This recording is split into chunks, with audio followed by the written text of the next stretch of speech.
Hello.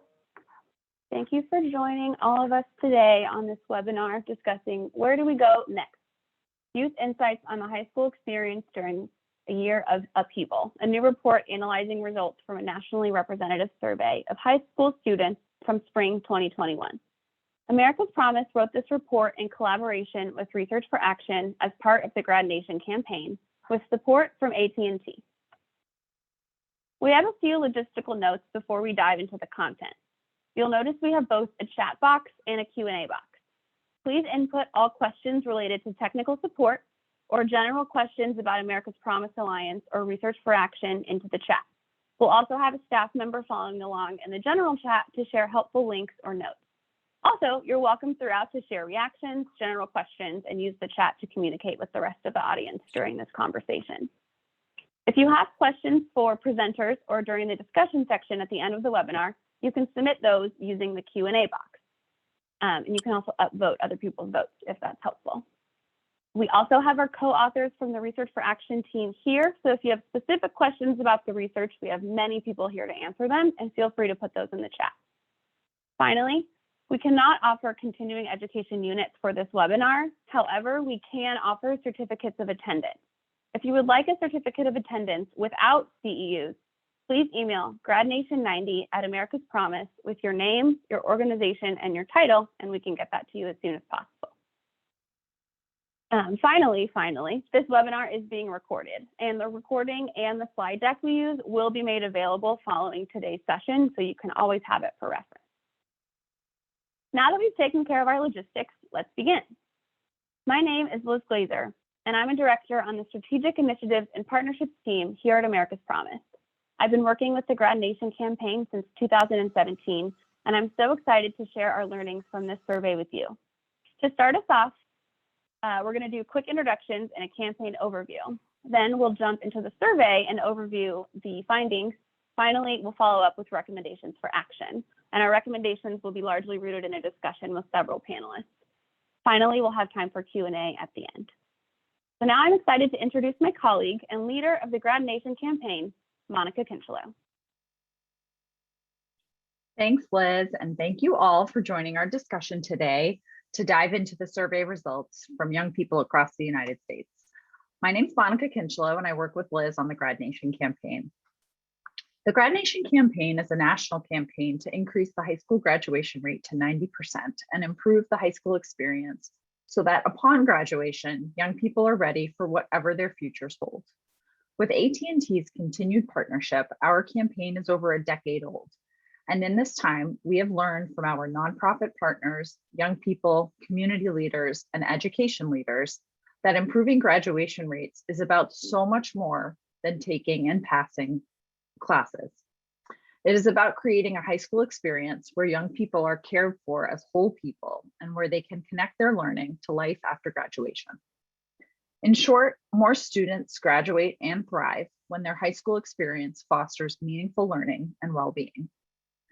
As high schools transform to create this kind of experience, listening to young people is a powerful way for practitioners to support youth in the ways that young people need.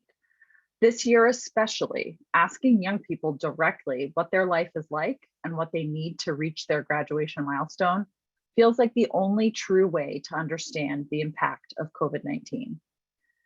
Despite numerous anecdotal reports, there has been little systematic data collected on young people's experiences in high school during the 2020-21 school year.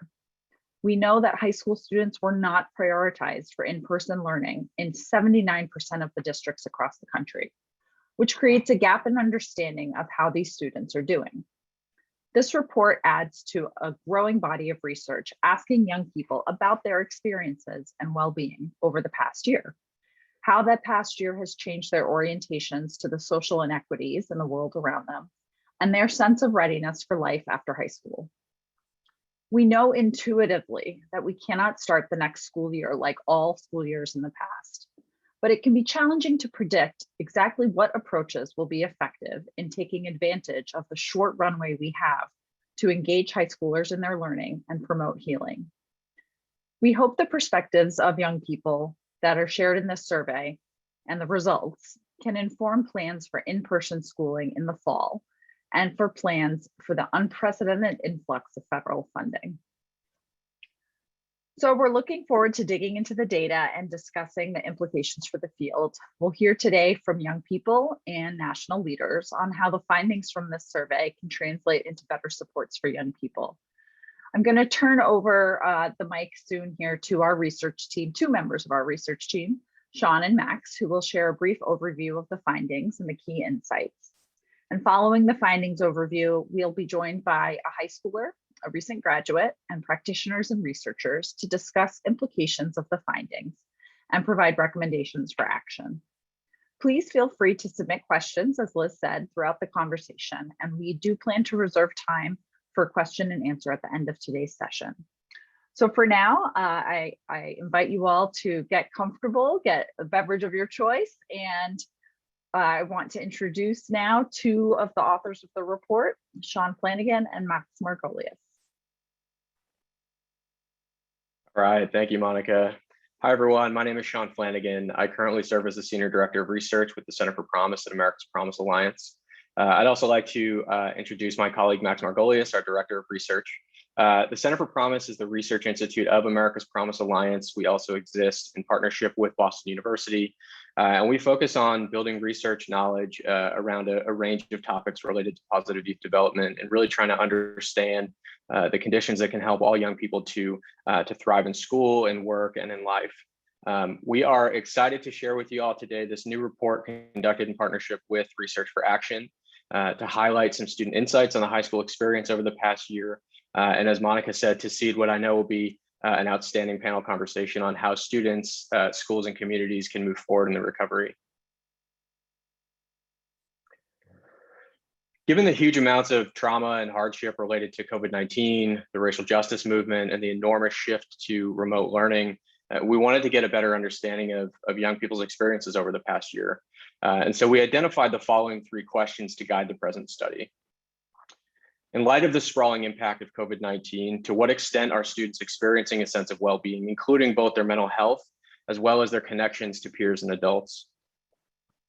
Amidst a year of heightened discourse on racial justice, to what degree are students afforded opportunities to learn about racism in school? And how do these opportunities shape students' interpretations of power, privilege, and oppression in society, as well as their likelihood of engaging in social action? And then finally, how has the past year influenced students' post-secondary planning? And what aspects of the broader high school experience most strongly predict students' sense of readiness for life after high school? And so to address these questions, we fielded a national non-probability web-based survey of high school students that was designed by America's Promise Alliance and Research for Action and was administered by Prime Panels as well as through some targeted recruitment. And young people were eligible to complete the survey if they were between the ages of 13 and 19 and enrolled in high school within the United States. And within this sampling approach, we set national representative sampling parameters along the dimensions of age, gender, race, and grade level. And so I encourage you all to take a look at the report for some additional information about our methods. But for today, let's dive into the data itself. Now, before delving into the report's three key findings, we wanted to set the stage with a few key data points that can help to describe the context of students' daily learning experiences, as well as their participation in social action over the past year. And unsurprisingly, most high schoolers reported that this has been a very different and difficult year. The past year has disrupted the educational experience for many youth, with school often taking place in remote formats and over shortened days. Almost 60% of students reported attending school remotely over the past year. Remote high school most often consisted of live instruction, with about 2/3 of students reporting that their classes were hosted on online platforms like Zoom, Google Meet. And you can see from the figure here that almost half of respondents who attended in person said that their days lasted more than 6 hours, whereas remote school days were more often in that range of 3 to 6 hours per day. And in addition to COVID-19, the past academic year was shaped by prominent social and political events, including a historic presidential election and our ongoing struggle for racial justice.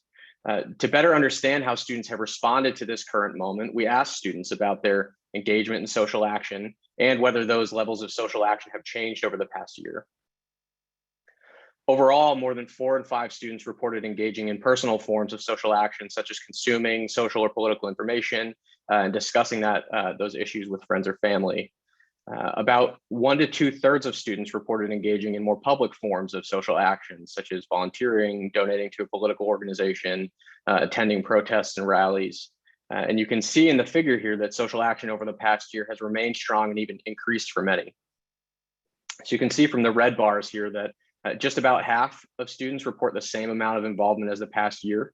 And you can see from the green bars here as well that up to 40% of students reported doing much more this year than the past. And so this is consistent with other research suggesting that the pandemic and the racial justice movement have spurred increased social action and engagement among young people. And so this snapshot of students' daily school experiences and their engagement in social action provides an important vantage point into what young people's lives have been like over the past year. And with that context in mind, I'm going to turn it over to Max to share our first key finding from the report. Thanks, Sean. So the first question that we really wanted to better understand is that given the enormous changes to students' daily school experiences and the volatile social, political, and economic climate within the nation over the past year, how are young people doing with their overall well-being, with their mental health, and the connectedness to key relationships in their lives? Next slide, please, Liz. And overall, the data suggests that most young people are suffering. The numbers in the chart below reflect the percentage of young people across groups who reported at least one sign of decreased mental health or increased sign of distress in the previous month.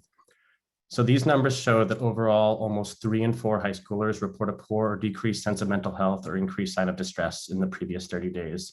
And for instance, more than half of respondents report feeling unhappy or depressed much more often than usual. And while those indicators are concerning amongst all youth, analyses also showed important and significant differences between subgroups. So compared to male students, female students were almost twice as likely, and non-binary youth were 6 times more likely to cite poor or reduced mental health. Latinx youth were 60% more likely to report feelings of poor or reduced mental health compared to white youth. And young people who reported experiencing at least one instance of food insecurity in the past year were 85% more likely to report signs of poor or reduced mental health compared to youth who had not experienced any food insecurity. Students were also asked how connected they feel to their classmates, teachers, peers in their community, and other adults at school, as well as in their communities. And overall levels of connectedness were really low, with more than half of students indicating feeling not at all connected or only a little connected across each of these sources of relationships. There were some meaningful subgroup differences here as well. So female students, for instance, were almost 90% more likely than male students to feel disconnected from their classmates, while non-binary students were more than 3 times as likely to feel disconnected compared to male students. And importantly, students attending school remotely reported higher levels of disconnection across all sources, and were almost twice as likely to report feeling less connected to their teachers compared to youth attending all or mostly in person. Really, overall, these data suggest that young people are experiencing diminished mental health, increased signs of distress, and limited connections to cope with the challenges the past year has imposed. Examination of group differences also indicates disproportionate levels of suffering along the lines of gender, race, and socioeconomic status, and really increased isolation amongst female and non-binary students, as well as remote learners. That insight into students' overall wellness, their lack of access to relationships that can provide support, and the subgroups of students that have experienced higher levels of difficulty and isolation is crucial context for grasping a more complete picture of the student experience amidst the pandemic and racial unrest. I'll now send it back over to Sean to discuss our second set of findings. Thank you, Max. So while schools provide a means of fostering well-being, education is also a space for fostering young people's development as informed and engaged members of society. There's been a growing demand over the past year to embrace more comprehensive approaches to teaching about race and racism in America, and to create much more explicit bridges between classroom learning and diverse lived experiences. And as students' levels of social action over the past year have increased, there's also been a call for schools to respond by helping students to make sense of and engage with the things that they see unfolding in their lives and in the world around them. And despite the debates among policymakers and other adults, the degree to which students have access to opportunities to learn about race and racism in their classes remains unclear, as does our understanding of how these opportunities influence key learning processes and behaviors. And so we asked students whether they had opportunities to learn about race and racism in their classes. And while some youth report having these opportunities in school, they're far from universal. For example, just 55% of youth reported that they had opportunities to discuss topics like race and racism in school. And you can see here from the figure that there were some important group differences. So while on average, about 3 in 5 students reported that their school curriculum represents non-white communities in some respect, fewer students of color reported that their curriculum represent their own specific racial or ethnic background compared to white students. And so while the calls for racial justice have occupied the public discourse across the country, many students still lack access to opportunities to learn about race and racism in their classrooms.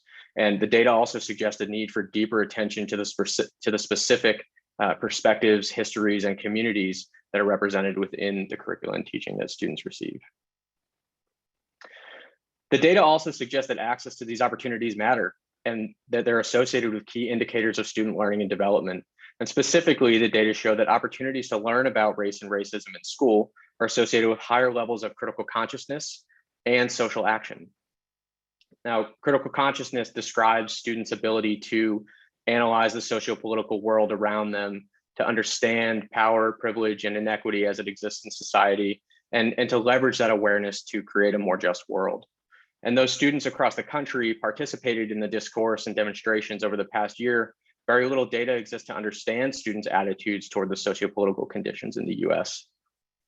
Now, one way to measure critical consciousness is to assess students' attitudes toward egalitarianism, which is the belief that people should be treated equally in society, as well as their perceptions of inequality within society today. And so we did that, and you can see in the figure here that most students believe that people should be treated equally in society, and most, although somewhat fewer, believe that inequality exists today.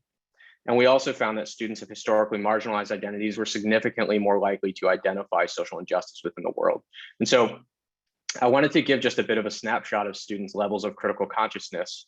But as I mentioned, we can go to the next slide, please, Liz. Thank you. But as I mentioned, we wanted to understand the link between having opportunities to learn about race and racism in school, the development of mindsets like critical consciousness, and students' participation in social action.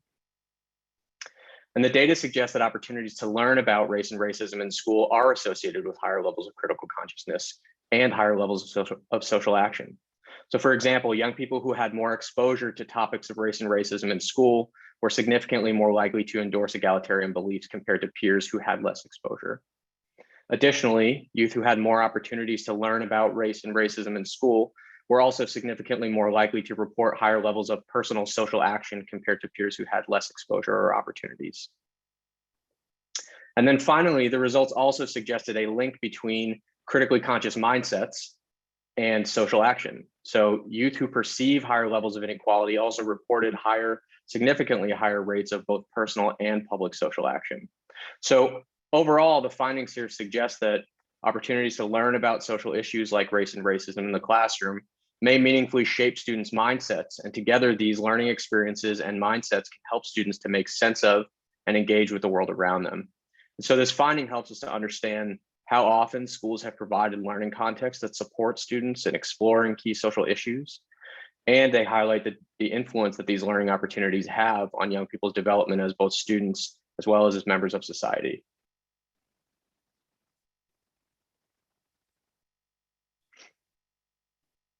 Thanks, Sean. So finally, given how little information we know about especially older high schoolers' lives this past year, we wanted to understand how and why COVID-19 has impacted their plans for after high school, their sense of readiness for pursuing those plans, and whether there were school-based factors that seem to support higher levels of post-secondary readiness. Overall, approximately 4 out of 5 11th and 12th graders reported that COVID-19 had impacted their plans after high school at least a little bit, with almost 1 in 5 reporting that their plans were impacted a great deal. And among those who indicated that COVID-19 had impacted their plans for after high school, most maintained ambitions for further education, with about 2/3 planning to go to community college or a 4-year institution. But many young people expressed concerns about being able to pay for college, and nearly half indicated that their plans had changed due to financial or family reasons, with far fewer setting changes to their interests. Overall, this really suggests that these shifting plans are driven largely by constraints outside of young people's control. So as students strive to adapt their goals, plans, and pathways in light of COVID-19, the role and relevance of school as a key context for developing the post-secondary readiness required for life after high school remains vital.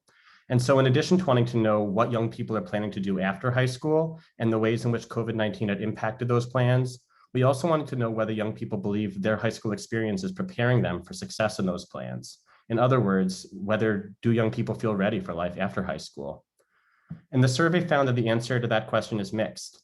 Only about half of respondents agreed that what they learn in classes is necessary for success in the future or offers useful information to prepare them for what they want to do in life. About 2/3 of respondents agreed that they learn valuable skills at school or that their high school experience is preparing them for success. And as an important contrast, while about 90% of high schoolers reported that they would graduate in 4 years, only about that 60% believe that their high school experience is preparing them for life after high school. Finally, next slide, please, Liz. Thanks. We wanted to explore the degree to which students' post-secondary readiness was influenced by school factors like their sense of connectedness to key school-based peers and adults, their opportunities to learn about issues like race in school, and their experiences with more traditional academic factors of feeling challenged and interested by their coursework. We found really that each of these factors were strong predictors of feeling ready for life after high school. So young people who had strong connections to their teachers and classmates were more than twice as likely to feel a high sense of readiness compared to those who were disconnected.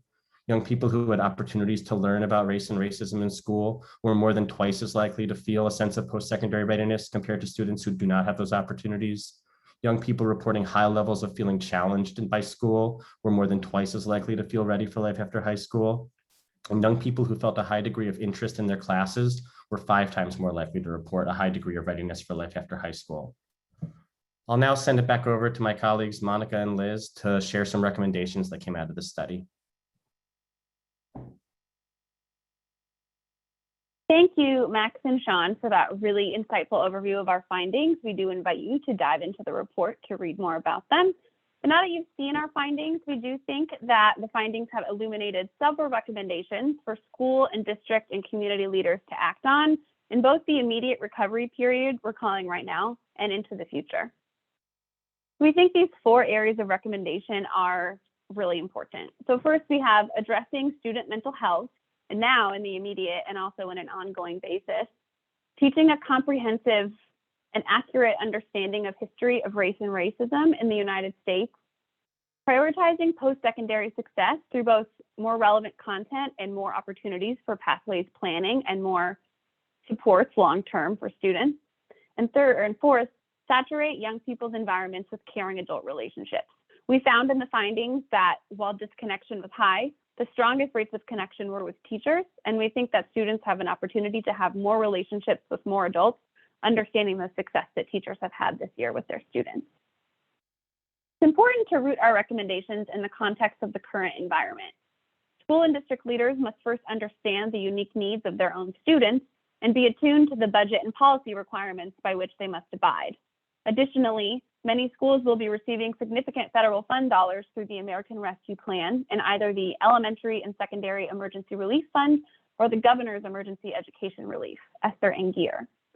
Though many actions can be taken without being tied to these recovery dollars, this funding is a key driver of many recovery efforts moving forward. Our hope is that practitioners can understand the areas of practice in which they can focus or improve and have a clear sense of where to start. Our recommendations recognize that high school students have the shortest amount of time left in the K-12 system, and it's time to invest in their specific needs. Federal recovery funds like ESSER and GEAR can be used to engage in specific activities directly related to our own recommendations. For example, communities and school leaders can partner directly with mental health providers to meet diverse student needs, and they can invest in instructional materials and other professional development opportunities to support teachers in facilitating learning a comprehensive history of race and racism in the United States.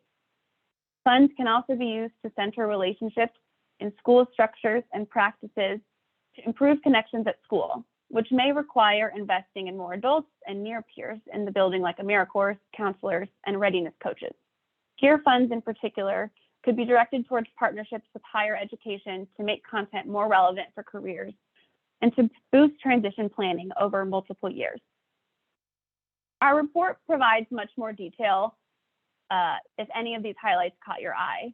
But now that we're all grounded in the insights you've shared via the survey, we're going to spend most of the rest of our time together in discussion with several youth and adult panelists. I'm pleased to share that our panel features Jose Munoz, Bob Balfans, Zenia Henderson, Z. Estes, and Ann Christie DeVert. Z is an incoming 12th grader in St. Louis, Missouri. Ann Christie is about to start college in Pennsylvania and is from Broward County, Florida. Jose leads the Coalition for Community Schools. The Coalition for Community Schools is an alliance of national, state, and local organizations in education, youth development, community planning, health and human services, government, and philanthropy that improve practice and connect partners who are leading community school efforts. Community schools are both a place and a set of partnerships between the school and other community resources. There are a number of these models that share a common set of principles about fostering partnerships, sharing accountability for results, and setting high expectations. Bob leads the Everyone Graduates Center. The mission of the Everyone Graduates Center is to develop and disseminate the know-how required to enable all students to graduate in high school prepared for college, career, and civic life. Through a systematic and comprehensive approach, EGC combines analysis of the causes, location, and consequences of why students leave school with the development of tools and models designed to keep all students on the path to high school graduation. And Zenia leads the partnership and engagement work at the National College Attainment Network. NCAN represents almost 600 member programs from a range of sectors across the country, including community-based organizations, K-12 districts, colleges and universities, foundations, Gear Up and TRIO programs, and local and state agencies who are committed to closing post-secondary equity gaps on the basis of income, race, and first-generation status. Our panel discussion aims to first discuss the implications of the findings we shared, and second, to provide more specific examples of how the youth supporting field, which includes administrators, educators, business leaders, and nonprofits, can move towards urgent action. I'm going to stop my screen share and invite the panelists to engage in the discussion. So to kick off our question, I think we'd like to ask Ann Christie and Z to respond to our findings. Z, why don't you respond first, and then Ann Christie will turn to you. And our question is really, based on what we shared, are any of the findings standing out or resonating with you? We're curious if the respondents' experiences this year align with yours. Yes, the findings are they resonate with me personally. I think they resonate with me and other students, not even just in my school district, but probably across the country, that there are some challenges that we really went through that we have never faced, that no one has ever faced in their academic school year when it comes to COVID, when it comes to the increased anxiety and all that, when it comes to race and racism. And of course, our mental well-being kind of just being jeopardized with those things and many other in-school activities or out-of-school situations and circumstances. So the statistics definitely resonate with me personally. And yeah, it's just a really tough year that we had to go through. And these statistics should hopefully give you all outsiders that weren't able to be a part of this academic school year with us and experience this a little bit of a hint of what we had to go through. So yeah, go ahead, Ann Christine. Yes, I agreed a lot with what Z had to say, that the statistics really resonated with me as well. A lot of the school members, administrators, and teachers didn't realize this year, I think, the mental effects that it had on students being online. We would be staring at a screen for several hours a day, and it felt like there was no separation between school and home time. Because personally, I would just be like in my room listening to teachers, and there was never really any break, and it was a tough thing to go through because usually there would be more social interaction and it would be a lot easier to get help if we needed it. But this year, it was hard to stay motivated and really push through because of all the factors, the outside factors. Some people had family, financial troubles, and also with all the racial things happening in the world that we had to consider. It wasn't a normal year by any means. Thank you both so much for sharing how you experienced this year. I think I speak for a lot of us when I say I'm really sorry the year was so tough, and we're also really proud of how you managed to kind of make it through, and we're so excited to see kind of your futures. We just appreciate you being here and sharing that. And I think what a lot of students shared in this report was similar. It was a really tough year. We're going to transition to a question for our full panel. And I think it's really something we'd all like to know, which is where should communities prioritize their work this year? With an influx of federal funds, various community perspectives and priorities, and especially unique needs of youth in specific areas, there's many things that we could start with or do first. So from each of your perspectives, what do you think schools and communities should prioritize this school year? I think we'll start with Bob, and then we can move to Xenia, and then Jose. Thanks, Liz. I think what we have to recognize is that we need, as hard as we need a sort of a dual focus in high school, that the 9th and 10th graders need a certain type of support, and the 11th and 12th graders another. So if we think about next year, both 9th and 10th graders will essentially be experiencing the first year of high school, right? Next year's 9th graders were last in school full-time when they were in 7th grade. Now they're gonna be 9th high schoolers. And next year's 10th graders were in 8th grade when they were last in school full-time and are essentially missed the 9th grade experience. So for both of them, it will be a transition year. And we know that school connectedness really matters in that, believing there's adults that know and care about you. You have supportive peers, you're doing meaningful pro-social activities, you feel a sense of belonging in school is essential. And it's really a huge red warning sign. And the survey says that, coming into that, only 15% of kids felt very connected last year, which means there's a lot of connection that has to happen in a thoughtful way. And then our 11th and 12th graders, right? Our 11th graders were last in school as just getting used to high school in 9th grade. And now suddenly people were saying, what do you want to do with your life?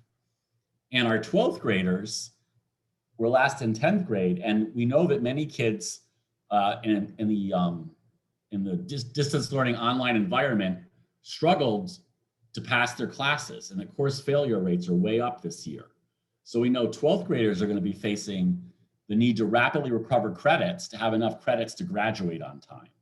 So it's really going to be incumbent to have both a 9th and 10th grade and 11th and 12th grade strategy. And unfortunately, schools are going to have to do it at the same time. So they'll need a lot of community. Yeah.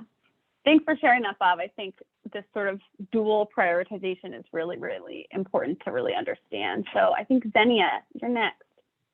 Yeah, well, I thank you, first of all, for inviting us to be part of this panel. And I couldn't agree with Bob more about students needing to have tailored support. So I want to talk a little bit about the 11th and 12th graders, as Bob mentioned, as well as the class of 2020, actually. So our NCAN network of members and stakeholders are committed to helping students create their post-secondary plans, navigate the very tedious college admissions process and the enrollment process, as well as help students persist and complete their degrees, you had mentioned, Liz. And so our member programs have been supplementing this kind of work in schools and communities for years. We know that school counselors are pulled in so many different directions, with the national average of student to counselor ratio in 2019-20 being at 424 students per one counselor. So that's almost double the recommended ratio of 250 to 1 per the American School Counselor Association, ASCA. So really, we think that school districts are in a unique position this year to prioritize supporting and improving their college and career planning initiatives for those juniors and seniors that we were just talking about by using ARP funds, Liz, as you had mentioned. What a very, I think, specific recommendation that we would have about where to start is to urge districts to contract with college access and success programs on these college and career readiness initiatives.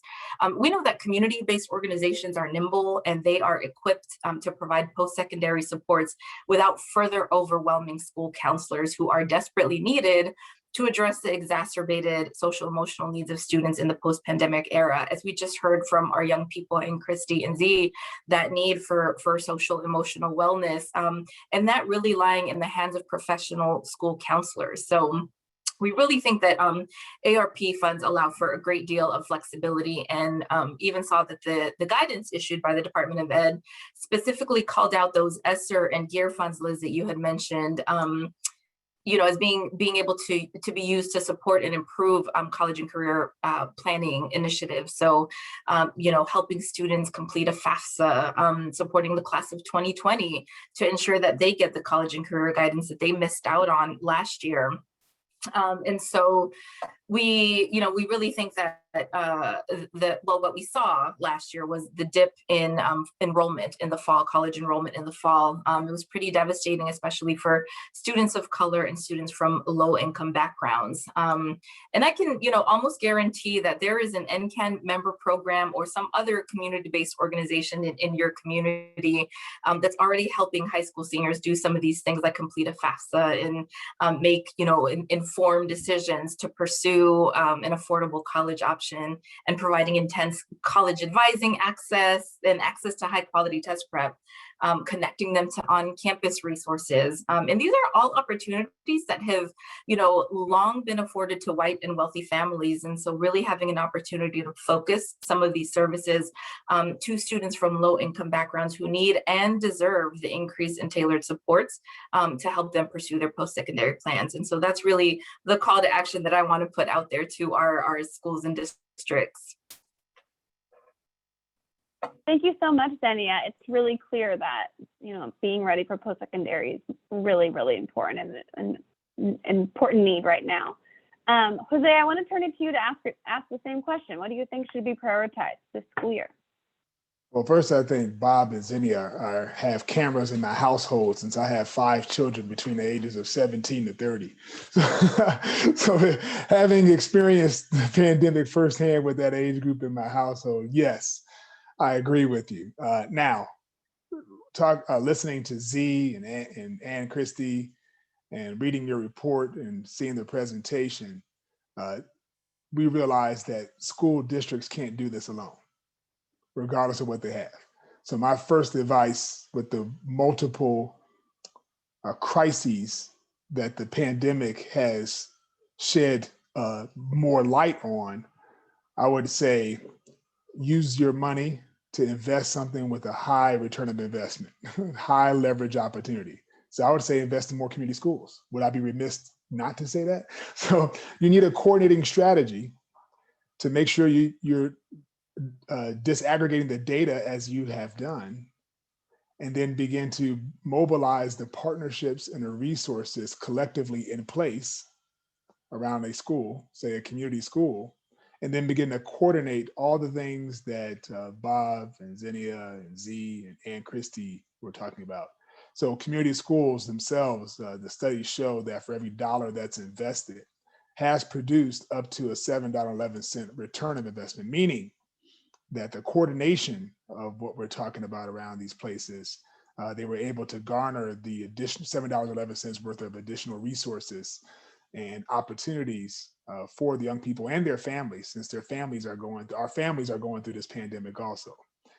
So I would say invest in the infrastructure of coordinating multiple places. Use your data where people were most hit from the pandemic, but I guarantee if they were most hit during the pandemic, that's been historically the most hit place. So if you want to move forward out of this, begin to invest this influx of funding smartly, which ESSER allows, and within that, ARPA specifically calls out that community schools is an allowable source. And the other portion of that, the $160 billion with CCSR, am I saying that right? And ARPA, $160 billion community school qualifies with that, because it was already allowable from Title I, Title II, Title IV as well too. So that would be my highest leveraged opportunities for local education agencies to actually invest in community schools, to give them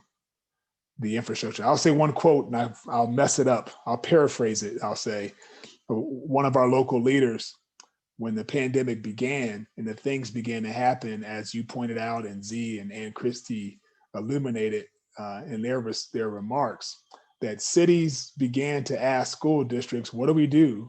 And school districts began to ask community schools to do it. So it's worked. So let's invest in something that's working.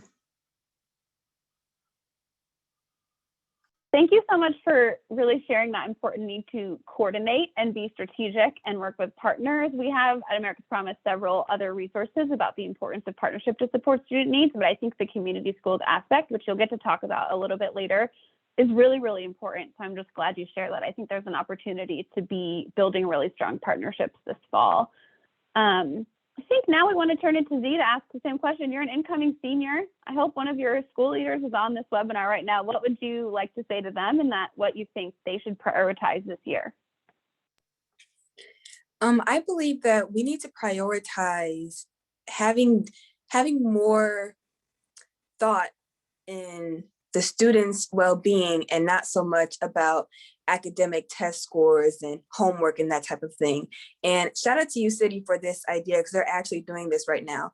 But at least dedicate one day in the week to where the students don't have a class and all they can do is just catch up on their work, talk to their teachers if they need assistance on that work, or go to a counselor virtually, obviously, if they need that mental assistance. Because I feel like it's so hard to focus on academics right now when there's so much going on at home.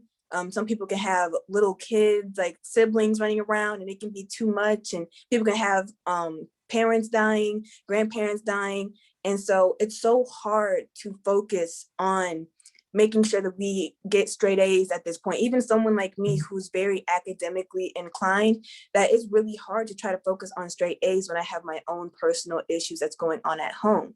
And so how can you expect us during a whole pandemic, during a whole racism issue that's going on in the world right now, for us to focus on the standardized testing? And so I think at least the simplest way, because I think it's kind of simple, that just dedicate one day for students to just catch up on work and focus on themselves, because we need it. We really need it at this point. So yeah, just please give us that day. So thank you. I think that is such an interesting idea.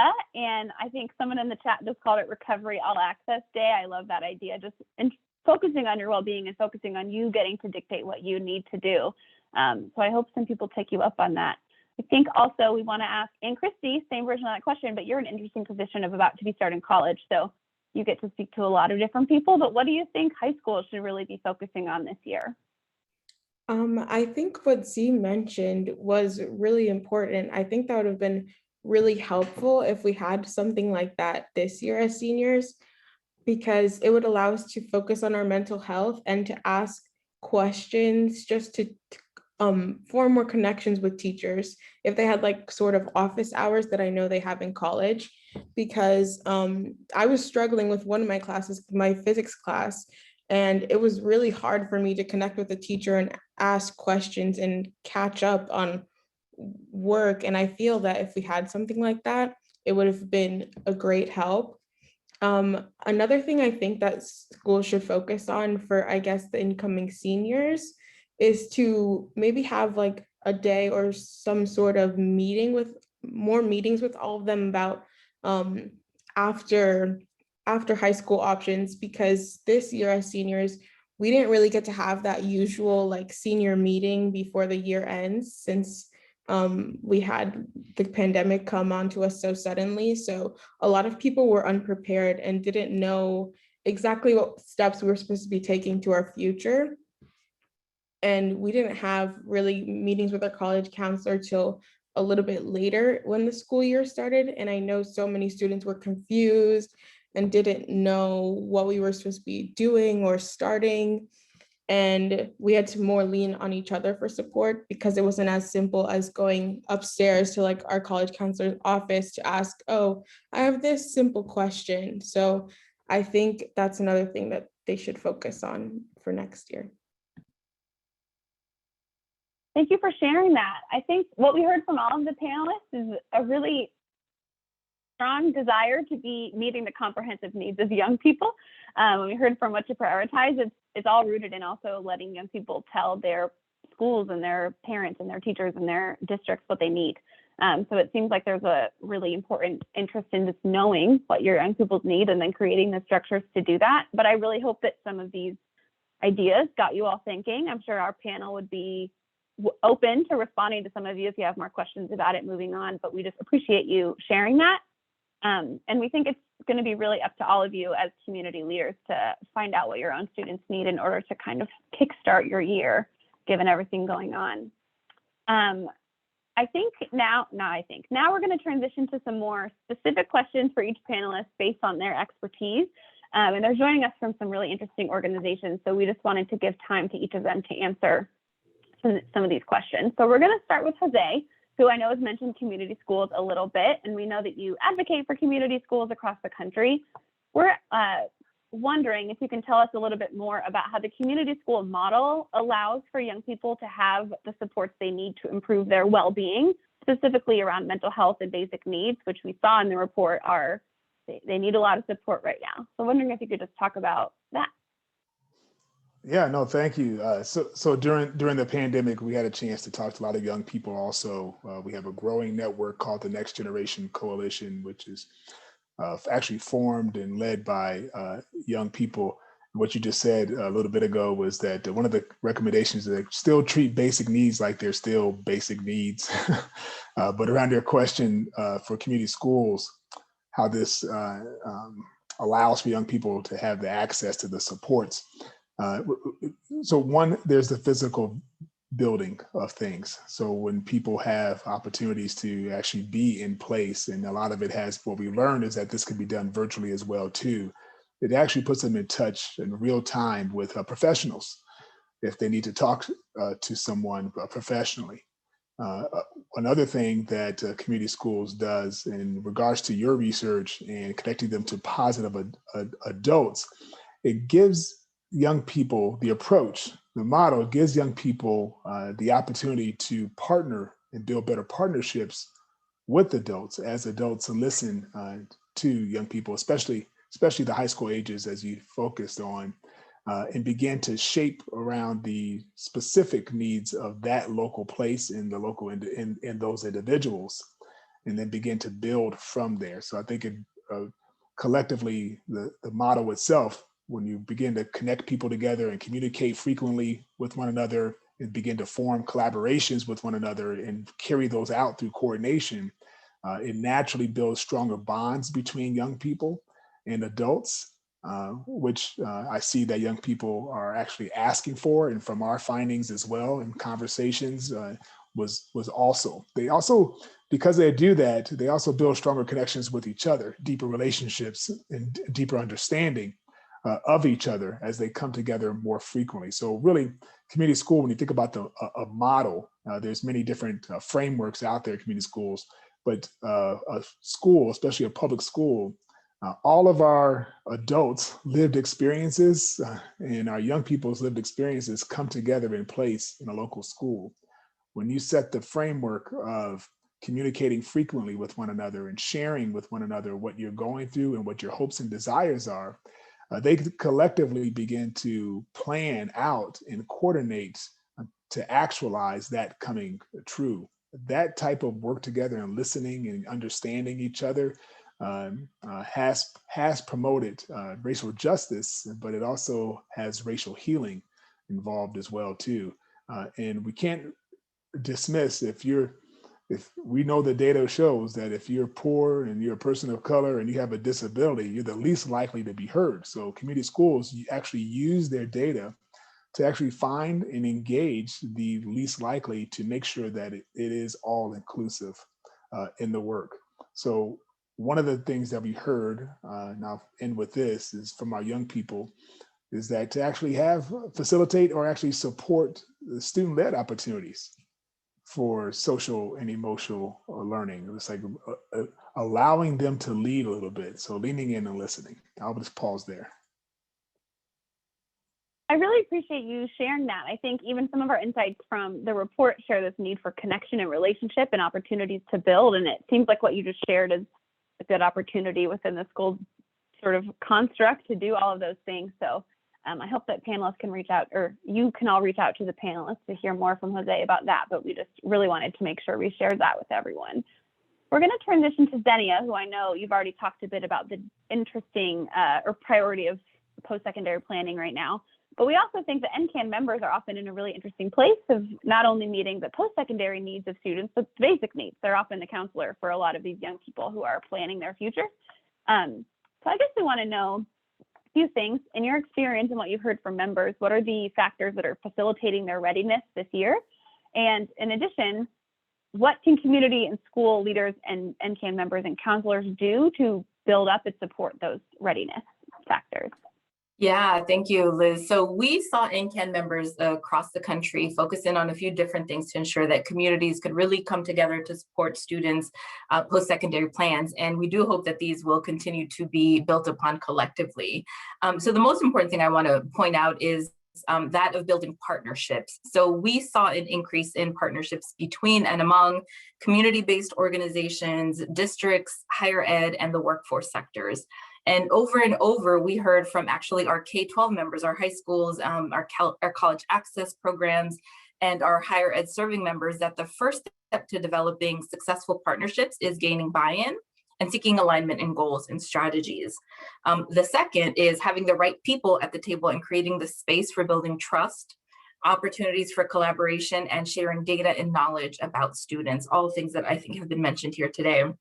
I will say one thing. After many years of working as a youth facilitator, students trust certain adults and they know when that trust exists or doesn't exist. So it is absolutely critical that the adults working together, collaborate and work together to ultimately help students and families connect with other adults who can then lend supports and services. So similar to some of the things we're hearing here about, an organization connecting a student to a mental health counselor and making those specific kinds of introductions and connections really rely on that caring adult relationship that Jose had just mentioned.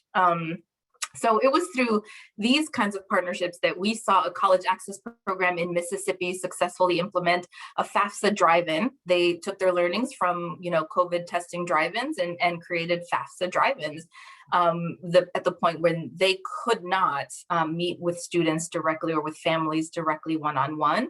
Thanks to the collaborating principals and the high schools that they were working with, they were allowed to set up a tent and bring in the technology to help families complete a FAFSA while they sat in their car safely through COVID. So that is something that we saw. Next, it's in the Bronx. We actually saw an after-school youth enrichment program address food insecurity during the pandemic through a local partnership that eventually led to a national partnership with World Central Kitchen. And so we know that these efforts, whether they're addressing students' most basic needs, such as food and emotional wellness, or addressing their right to have equitable opportunities to pursue their post-secondary plans, our members thrive on the power of partnerships across the entire college and career readiness pipeline. So I can't beat the drum enough on that about, partnering, collaborating with others, and not always being, as Jose said, people can't do this alone, schools can't do this alone, community-based organizations can't do this alone. And so really looking to leverage who's already in your community or bringing in those resources and partnering that way. Thank you for sharing that. I love that all of you are sharing the importance of partnership right now. I think it's really, really key to kind of reach all of these goals that we're seeing are important for the next year. Bob, we're going to turn it back over to you. I know that you mentioned earlier this need for tailored supports and this kind of like multi-approach. And we know that you work with a lot of districts and schools and have a really smart eye towards the political and policy world. So we're wondering if you could share some more specific examples of what you mean by those tailored supports, and maybe if you want to talk about some innovative ways folks could use these ESSER and GEAR funds into the next year. Yep, I'd be happy to. And I want to really try to connect three big dots we heard today. First, from the report, that kids who feel more connected and feel that their high school work is more meaningful and challenging feel more prepared for post-secondary success. Jose's point that the communities hardest hit by the pandemic were also those that have historically been the most underserved. And then the point that everybody experienced the pandemic, but everybody experienced it differently. And you can't tell just by looking at somebody how they experienced it. You actually have to have a relationship and hear from them what their experiences are. So what that tells us, in the most impacted schools and the most impacted communities, there's going to be a very high level of diverse student needs. further heightened by the pandemic, but which we need relationships and connections to understand what they are so we can provide those customized supports. We just can't guess. We just can't say, oh, you had the pandemic, you need this, right? That's not going to work. So in these most impacted communities and schools, we need additional person power to do that.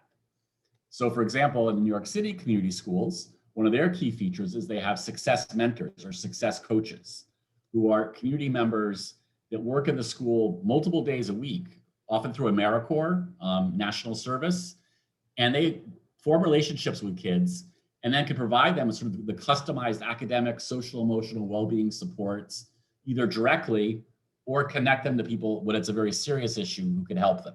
But they have that connecting relationship and the trust to get to the understanding of what the real issues are. So an important investment with all this extra federal money in the most impacted places is these partnerships with AmeriCorps and other things to just increase the number of folks in the school who can provide those academic, customized academic, social, emotional supports and be embedded in the school. So that's a key one. And then building a little more for the long term, we know kids really need a sequence of sort of, experiences, exposures, applications, and then direct doing in both college and career across 9 through 12. And for schools to do that, to give more internships, more apprenticeships, more job shadowing, takes relationships with those external businesses who could provide them. And schools typically don't have the time to build those relationships. But with the short-term money, you could invest in workplace coordinators or college coordinators who could build the relationships, which are once built are easier to maintain. So I would also invest some of the money and folks doing in building, getting the person power there, not for the direct student supports, but to create the opportunities for students to have those sequences of exposures, applications, and doing it at a universal level. So all kids in schools get that, not just we're hoping to give it to some. Thank you, Bob, for sharing that. I think one, beautiful job connecting those dots that we've all been sharing, I think, and two, this need for capacity and putting more adults near in proximity to the young people who need them, I think is something that a lot of folks aren't necessarily aware they can be focusing on. So I'm really glad you raised that, and I'm hoping that people really pay attention to that moving forward. And I know if you have all more questions in the chat for Bob specifically about some of these ideas, I'm sure he'd be happy to answer them. Now that we've heard from some of our adults, I think we want to talk to our young people. So I know, Ann Christie, you mentioned a little bit that you needed to kind of lean on your other students this year and talk about your post-secondary readiness. And so I think we really want to hear from you about, if you can tell us a little bit more about what or who or kind of which groups really helped you feel ready for life after high school. And if you want to talk about kind of what you did this year to help feel more ready, that would be great. Yes, so this year, one thing that really helped me feel ready for college was this program that I was a part of. It's called Brace Cadets.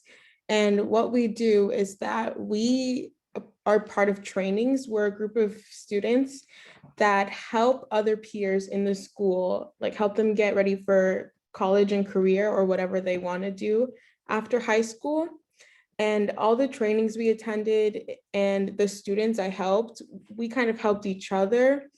And it really helped give me some sort of support and allowed me to learn more about exactly the steps I needed to be taking and questions I wouldn't have thought of on my own. I was able to have the answers as I was talking to other students, and we worked together throughout the whole process. I think that was a big thing that helped me feel ready for life after college.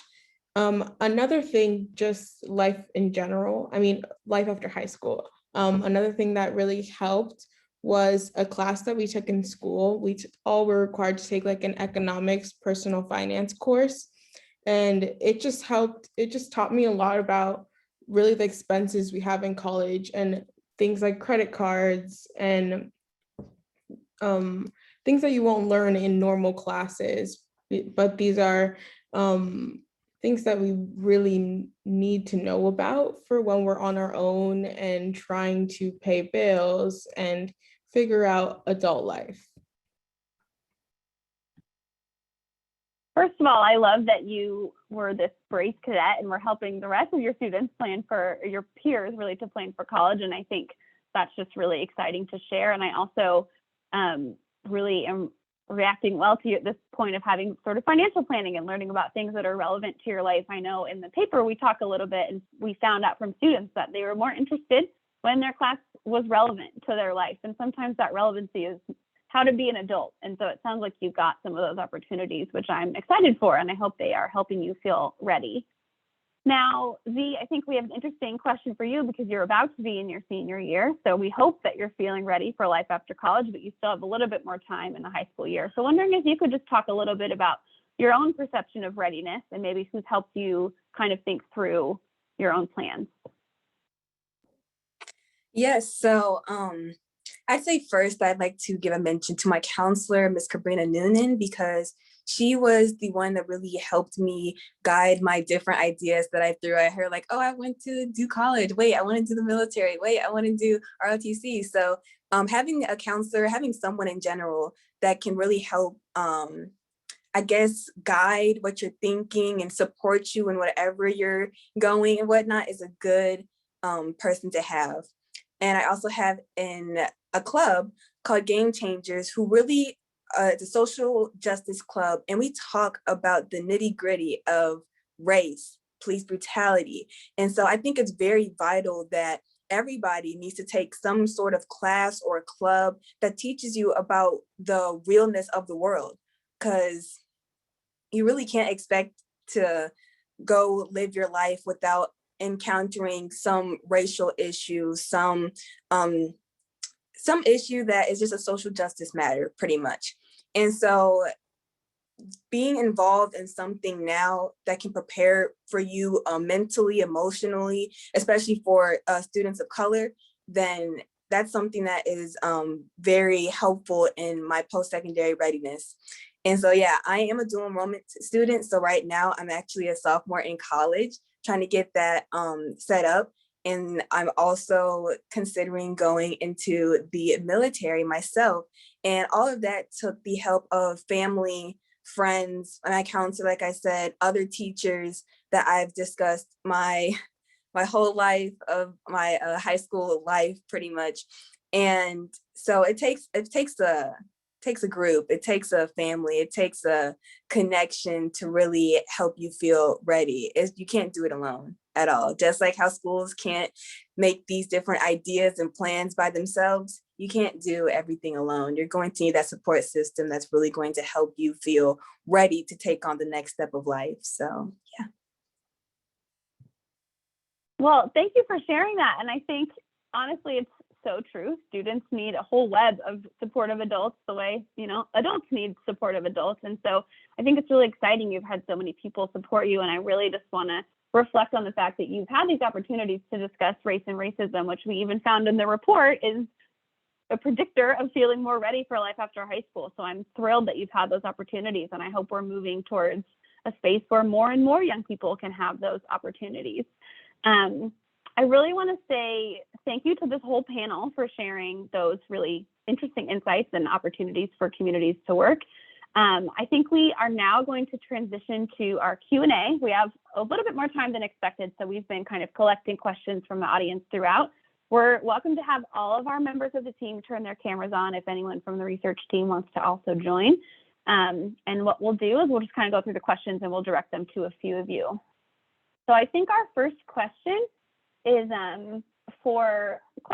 honestly, anyone can answer it. Let's see. So it's, how do you suggest practicing well-being in schools? And so what are students seeing as ideal well-being practices? So I think that one, let's have Zia and Christy ask that question first. But just want to know how you plan to incorporate or think schools can incorporate well-being activities more in school.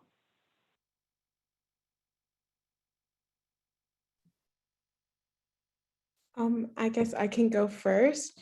I think one thing that schools can do to really incorporate well-being is to have teachers maybe discuss with the class or just ask how their students are doing, just like before class starts, to take a break to have like a transition time because one of my teachers, my physics teacher, would actually just like ask us during the time, how are we doing with online learning?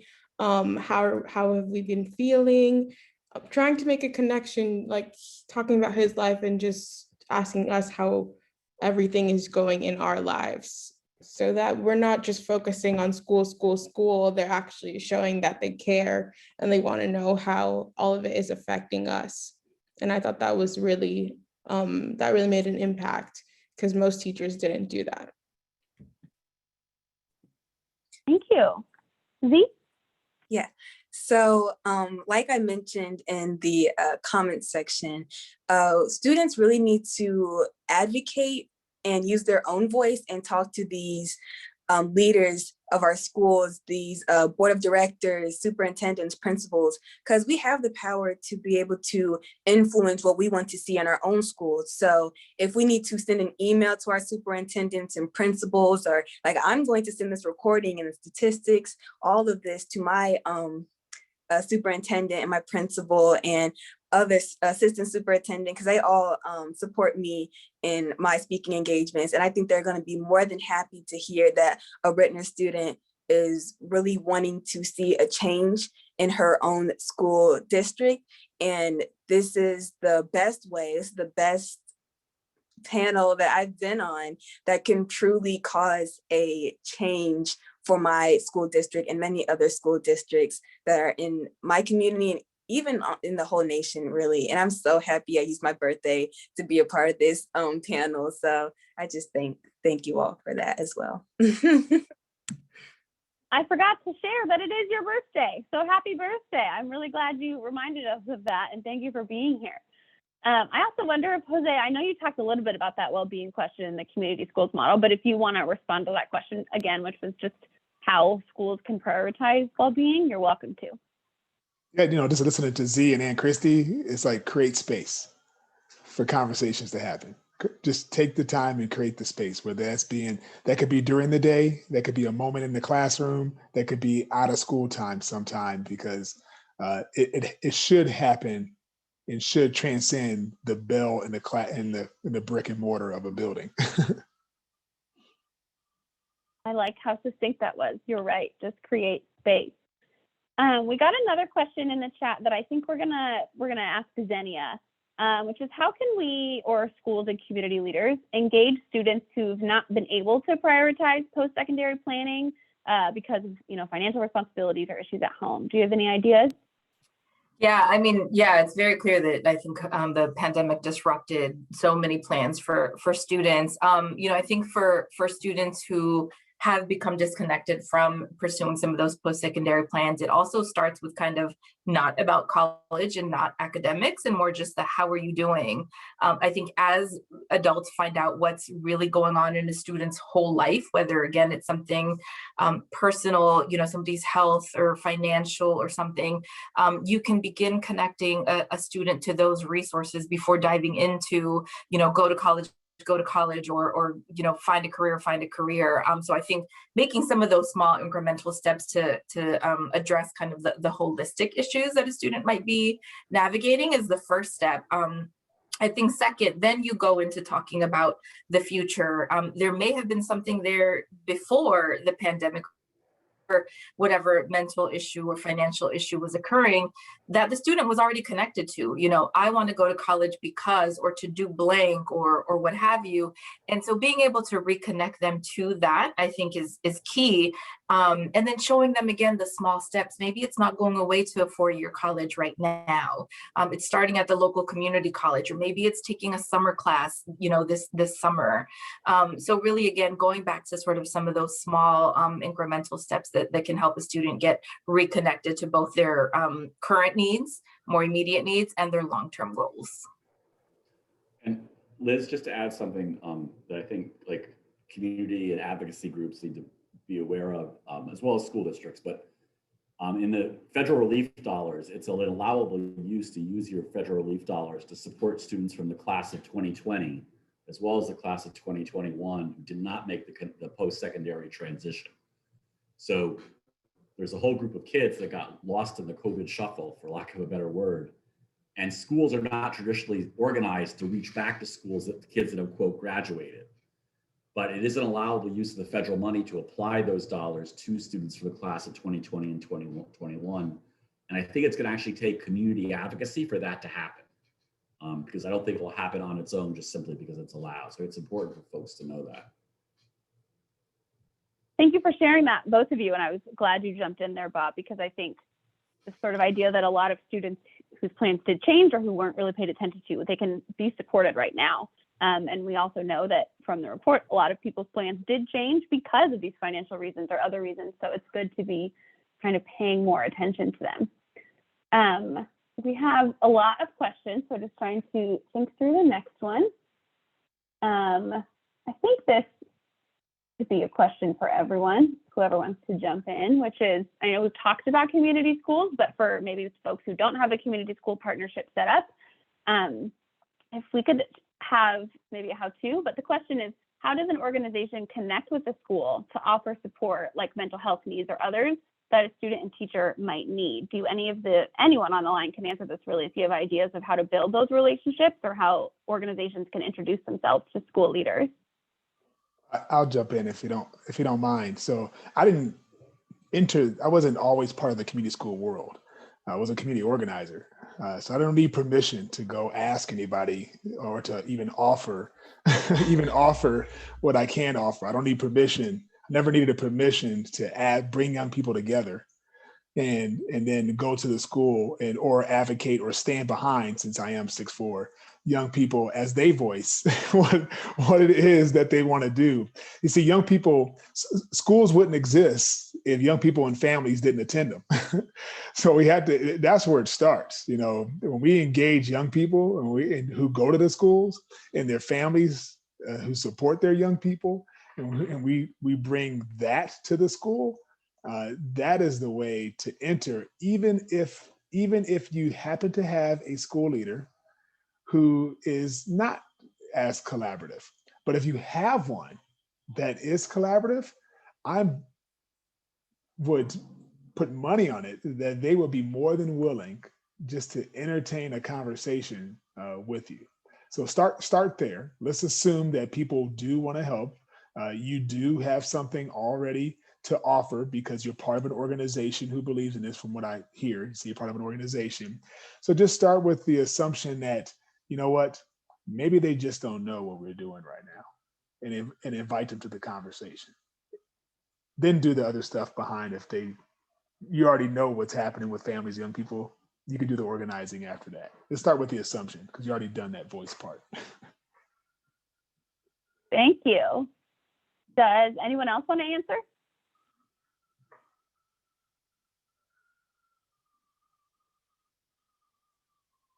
Fine, if not, I want to give you a chance. This is the fun part about Q&A. You know what, I'll say one thing, and might be cheeky, but we have seen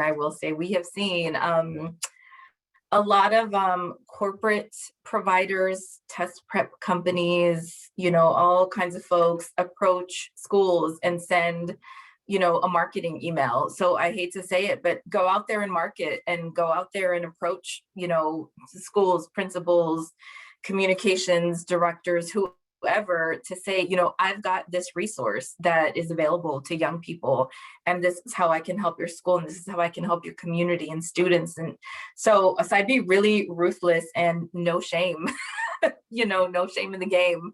Approach folks, and it's, I love what Jose said. He didn't ask for permission, he just did it. We're talking to a lot of NCAN members next week, I think, really to talk about that. How do you approach your school partners? And they're fortunate that they might have some of those established partnerships and connections, but when you don't, cold call. I mean, what do you've got to lose except a little bit of time? Thank you. I think what we just heard from both of you is just reach out. And I think a lot of people feel like school leaders are busy, and they are, but if you can add capacity, the first way to do that is to say, hey, we can add capacity and we can help you out. So I'm glad that you both, I think, spoke about that. I think, sorry, I'm looking at our questions. we're wondering if folks want to talk about some of the challenges of addressing the needs of students with disabilities and their multiple intersecting identities throughout, I think, the pandemic and into the future. I know we can speak a little bit about the findings if Sean wants to talk about that just based on some of our responses, but I also want to give this group the opportunity to answer that question. So really talking about the challenges of addressing the needs of students with disabilities in this time and into the future.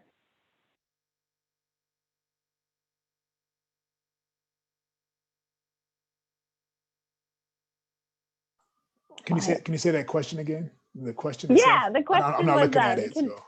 Yeah. Can anyone speak to the challenges of addressing the specific needs of students with disabilities? I think the question is during this like COVID time, but also maybe prioritizing in the future as we return back to in-person school. Yeah, so the coalition is, it's the home of the coalition is the Institute for Educational Leadership. So for 57 years, we've been working with young people with disabilities. And oftentimes we find is that there's an assumption amongst a lot of adults or people who don't have disabilities or have and even engaged people with disabilities that they don't have, that they wouldn't know how to be part of the solution. So also as during the COVID time, been a I should say, I don't know if I say a caregiver, but assisted my friends who have a young person with disabilities to education as they had to go to work. So I've experienced some of the challenges in my home as well as assisted in that. I think the first thing to do is to begin to engage the young people themselves and the family members. But we have to start making the investments, the time investments and the money investments to really make our schools accessible for all young people, where you can actually see it, where they're bigger hallways or whatever that may mean. You know, the technology investment, this costs money, as Bob talked about. There is a nice flow of money right now. If you really are serious about including and becoming an inclusive community at your school, you're going to have to make the investments that would make it physically accessible, and you're going to have to change your practices to make it personally accessible.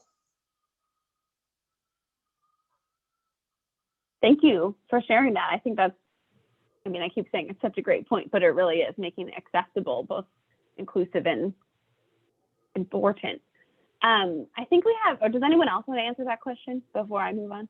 I'll just add a little to just echo the real importance of addressing it. So we know that actually pre-pandemic, students with disabilities had just about the lowest graduation rates for a group, only 67%, right, which is almost 20 points under the national average, and high rates of chronic absenteeism, which means they had high rates of school disconnection pre-pandemic. We know they've had varied experiences during the pandemic, but some becoming even more disconnected. So again, it's going to take intentional outreach and focus, right? It's not just like, oh, it'll take care of itself. It was a group that was not well attended to before the pandemic, and needs even more specific attention afterwards. And it's all goes back to those relationships. People have to know them as people to be able to help customize what they need to succeed. Understand that with the right supports, all these kids can succeed, right? And we have to stop like saying, oh, somehow maybe like this is not for them. It's really about what supports they need, so it's for them. Yeah, if I could build on Bob to this point, we've only managed it, right, Bob? We've only tried to manage. We're managing people. We're not really trying to support them in their development. We've just been managing a situation. So we got to get past that. We got a lot of money right now. We have a small window of opportunity to actually make that change. And more than happy to talk to anybody about how we support that at IEL as well too. Thank you, both of you, for sharing that. I think it's just a really important point for everyone to be paying attention to.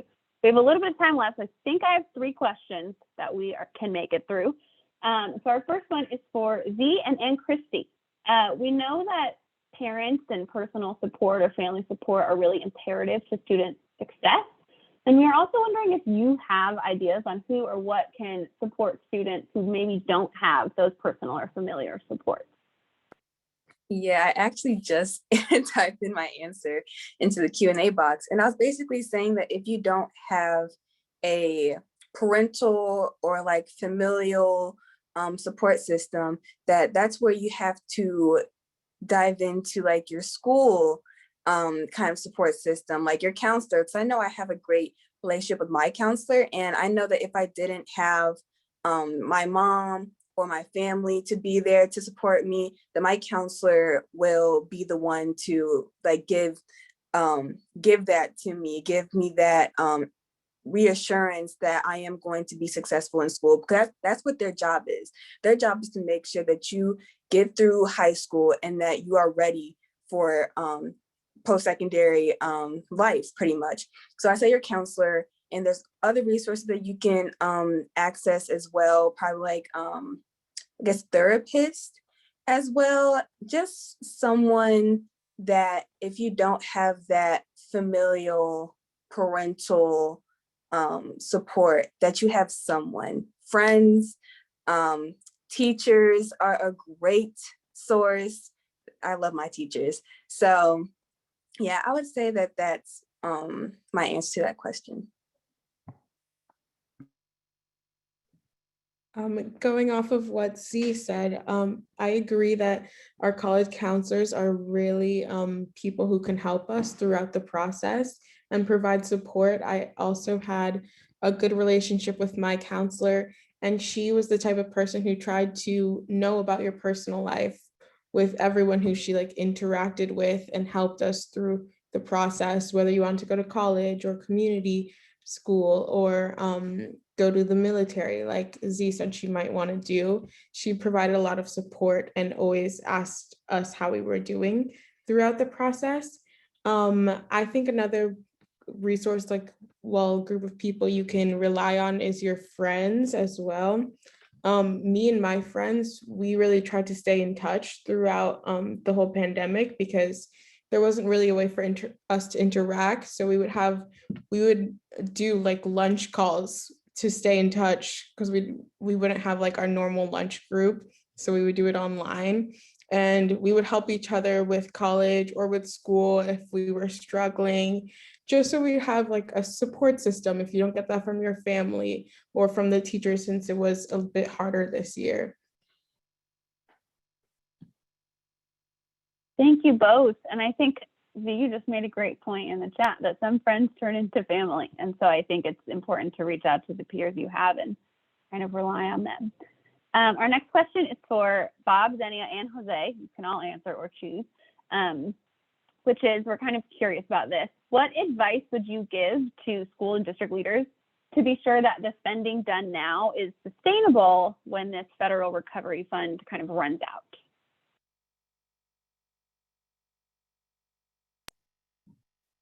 I'm happy to start. So yeah, so the funding's only for I think it's 3 years, if that's correct. And like Bob said, I think there really needs to be some community advocacy around getting the supports to class of 2020, because I get it. You know, you're probably not thinking about last year's graduates if you're figuring out how to bring in your class of 2021 and or I'm sorry, your class of 22, and you know, go back to in person and all of those things. But I think in terms of sustainability, this is going to be a great opportunity, I think, for district leaders to take a look at their budgets and see how their allocations, you know, where their allocations are going in terms of community initiatives and external programming and those kinds of things. I can speak specifically from the community-based organization perspective in that, you know, they're fundraising their dollars to provide these kinds of services for free to students and families. And so absolutely they need some support, you know, in order to be able to expand their services to more students and more families.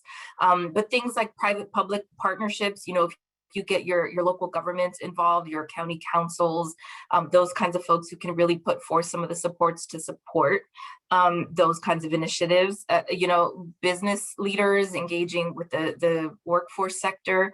Somebody had mentioned earlier on sort of the return on investment. And if you look at investing in the dollars now, to ensure that students have a post-secondary plan, in the long run, it costs less than what it would for, public benefits to kick into play, helping young people navigate sort of situations where in which they don't have, steady income that can really help them sustain a healthy living wage and a family. So I think the investment now is worth it. And you've got 3 years to figure out what that can look like and get creative in building, again, those partnerships and some of those funding streams and budget allocations. So I would say the two strategies come to mind. One is that the greatest assets schools have are the adults in their building, and invest in building their capacity and their ability to even take on new skills and new things in this period. And one way that some folks are looking at that is a two birds with one stone is, create sort of an X period of additional time when students can be getting supports from community partners or engaged in clubs or having that wellness time they talked about. And then some of the core faculty can have that as training time, right? And you can use that to sort of resource both of those. And we know there's been many recent learnings that just take time to learn, everything from how to do restorative practice as well on the positive school climate side, to how to integrate the learnings from science and learning and development into the classroom, how to use things like on-track and early warning systems and tiered and MTSS and tiered interventions really well, and not just for all kids. And then, as I said, I would also invest it in building these partnerships that are long lasting, both with community partners and with like businesses and industries to give more internships and experiences for kids. Invest in the person power to build those relationships that you can maintain once they're built. Yes to all the above. So no, I love that too. Bob, you talked about is you want to invest in people. You want to sustain stuff, you got to invest in people. So what's fabulous about the community school strategy, and I had a chance to be one of these people early on. I remember in Albuquerque when we were first starting out, they had did some programmatic things that did some good things, but they weren't investing in it anymore. It was dwindled down to like $200,000. When they began to invest in the infrastructure, like Bob talked about, a person, how I got started, happened to be that person that they invested in to actually bring, who my job was to bring these core anchor institutions who all had resources together frequently. Within 2 years, they were all investing $3 million towards the same shared focus and vision that seeded what Zinnia talked about, the many different organizations who are already doing the work. So some of our core anchor institutions, the United Ways, the Chambers of Commerce, the local governments, the school districts, if you think about public school and you think about who has been neglected the most, the communities who have been neglected the most, every dollar is actually going towards those communities. It's just uncoordinated. So Bob's, to my point, begin to coordinate the dollars, begin to coordinate the relationships, make sure that they're relevant, and make sure that they're meeting repetitiously so they can build relationship.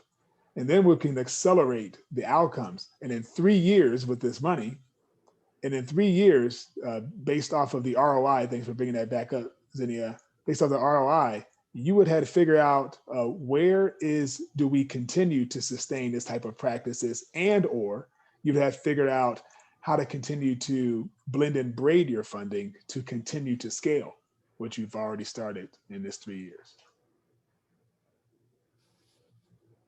Thank you to all three of you. With our last 2 minutes, we have a question for you, Bob. I'm sure it would not be a Grad Nation webinar without this question, which is, we're getting a few questions. If you could speak to how COVID / the last year has impacted graduation rates and the rates of non-graduates. And we're just wondering if you could share some insights into what you're seeing.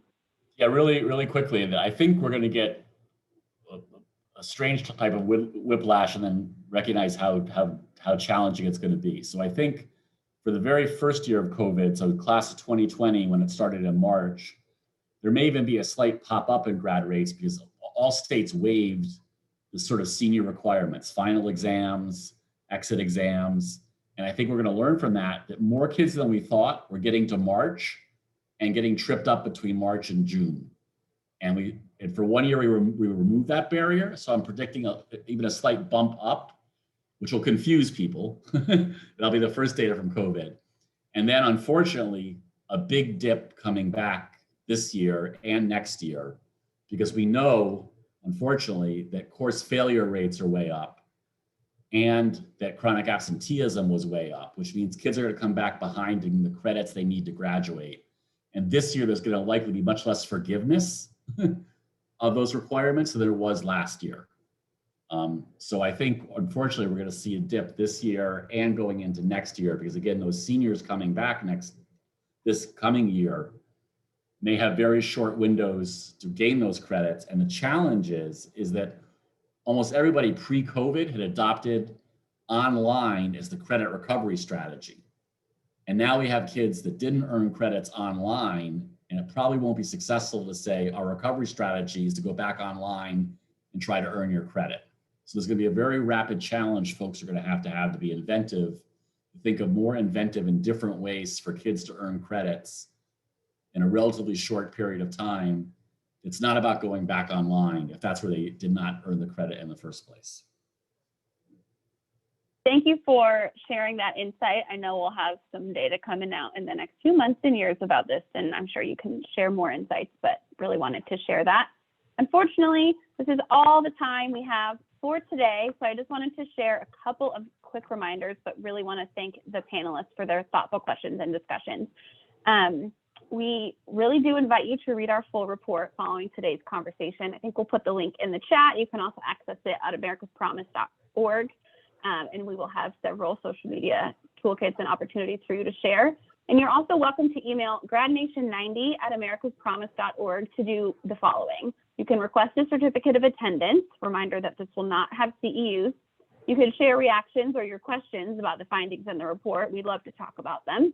We could set up opportunities for you to speak directly with the research team, both at America's Promise and Research for Action. I'm sure they would love to dive in. Or you can connect with us about opportunities to share this research with your own colleagues and organizations. And please join the conversation on social media. You can use the hashtag GradNation. Thank you again for your participation today. You'll get the slides and the recording in the next few days. Thank you so much. Bye. Thank you.